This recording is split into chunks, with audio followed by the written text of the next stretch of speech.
Assalamualaikum warahmatullahi wabarakatuh. Para hadirin jamaah sholat Jumat yang berbahagia, pada kesempatan ini izinkan khatib mengajak para hadirin bermuhasabah, merenungi diri serta berusaha berbenah akan apa yang bisa diperbaiki.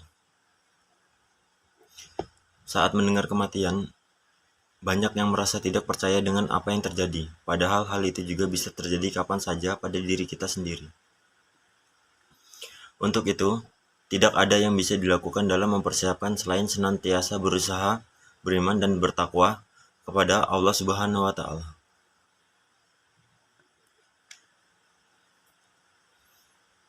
Sesuai dengan yang dijelaskan dalam surat Al-Imran ayat 102.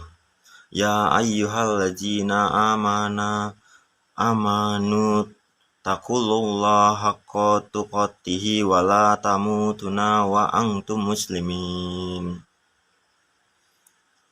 Artinya, hai orang-orang yang beriman, bertakwalah kepada Allah sebenar-benar takwanya kepadanya, dan janganlah sekali-kali kamu mati melainkan dalam keadaan beragama Islam. Al-Quran Surat Ali Imran ayat 102. Tentu kita menginginkan kematian yang baik, husnul khotimah, dalam keadaan beriman dan beragama.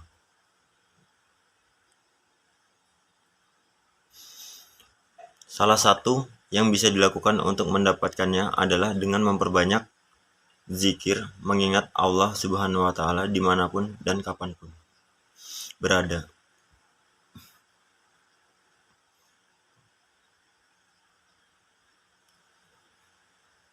Karena sesungguhnya tiap-tiap yang bernyawa pasti akan merasakan mati. Tubuh sehat bugar, tidak memiliki riwayat penyakit sama sekali, umur masing-masing sangat muda.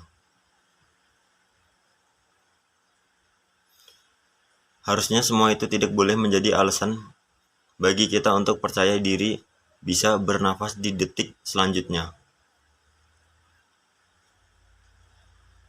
Pasalnya, kematian dapat datang kapan saja, dan itu menjadi hal yang pasti akan kita hadapi suatu saat nanti. Dari hal ini, marilah kita ambil hikmah bahwa pasti akan diri ini akan menyesal jika tidak senantiasa mengingat Allah Subhanahu wa taala. Karena penyesalan di waktu akhir adalah suatu hal yang benar adanya. Demikian muslimin rahimakumullah. Dalam surat Al-Baqarah ayat 28 Allah berfirman, Kaifa takfuruna billahi wa kuntum awatan fa ahyukum summa yumitikum summa yuhyikum summa ilaihi turja'un. Bagaimana kamu ingkar kepada Allah, padahal kamu tadinya mati, lalu Dia menghidupkan kamu, kemudian Dia mematikan kamu, lalu Dia menghidupkan kamu kembali. Kemudian kepadanya lah kamu dikembalikan.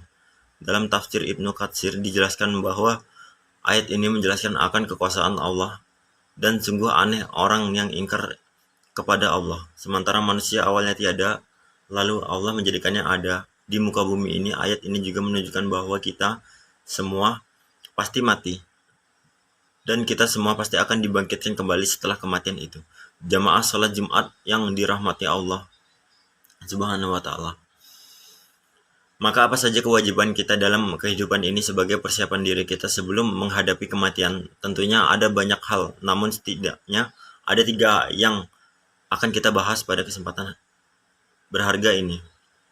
Pertama, beramal baik sebaik mungkin. Dalam surat Al-Mulk ayat 1-2 Allah berfirman, Tabarakalladzi biyadihil mulku wa huwa ala kulli syai'in qadir.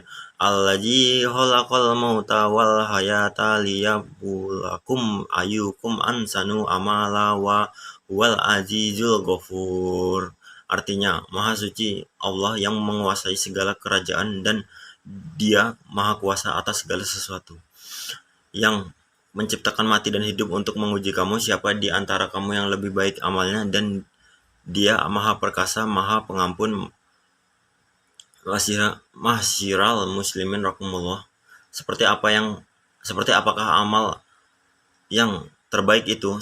Salah satunya indikator adalah pekerjaan itu dilakukan dengan istiqomah. Dalam hadis riwayat Ibnu Hurairah, Rasulullah Shallallahu Alaihi Wasallam bersabda, fa inna khairul amali adwahumu wa in qala. Artinya sesungguhnya sebaik-baiknya pekerjaan adalah rutin, berkelanjutan meskipun itu sedikit. Beramal sebaik mungkin juga berarti bahwa pekerjaan itu kita lakukan dengan seikhlas mungkin, semaksimal mungkin, dan sesempurna mungkin. Baiklah dalam interaksi kita kepada Allah maupun kepada sesama manusia. Dalam tiap amal kita praktikkan dalam diri bahwa bisa jadi itu adalah amal terakhir kita. Demikianlah khutbah yang bisa saya sampaikan. Saya akhiri. Wassalamualaikum warahmatullahi wabarakatuh.